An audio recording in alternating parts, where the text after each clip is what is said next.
प्रिय मित्रांनो, माझं नाव सुरेश ज्ञानबा खंबलकर, गाव बोरी बुद्रुक, तालुका जिल्हा वाशिम येथील एक छोटासा कास्तकार आहे.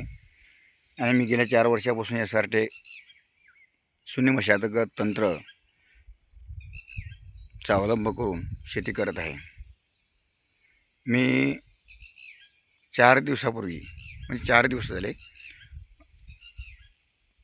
सोयाबीन व तूर याचं लागवड केली टोकन यंत्राच्या सहाय्याने आणि त्यावर ग्लायफोसेट 41 या तणनाशकाचा फवारा केला. 4 दिवसापूर्वी माझं तो शेत पूर्ण हिरवगार दिसत होतं.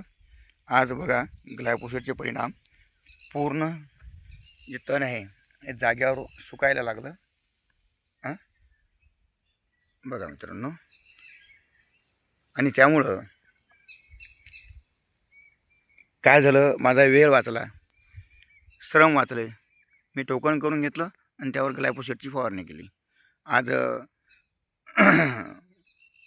सोयाबीनला चांगल्या प्रकारे कोमलसुद्धा धरलेले आहेत. तर बघा, खूप हिरवगार असं शेत दिसत होतं. आज पूर्णपणे तण सुकायला लागलं, वाळायला लागलं. आणि मी धन्यवाद देतो की यावर जे आपल्याला वेळोवेळी मार्गदर्शन करतात आदरणीय खंडागळे सर, आदरणीय कोळेकर सर, हे वेळोवेळी मार्गदर्शन करून मला शेती करण्यात प्रोत्साहित करतात.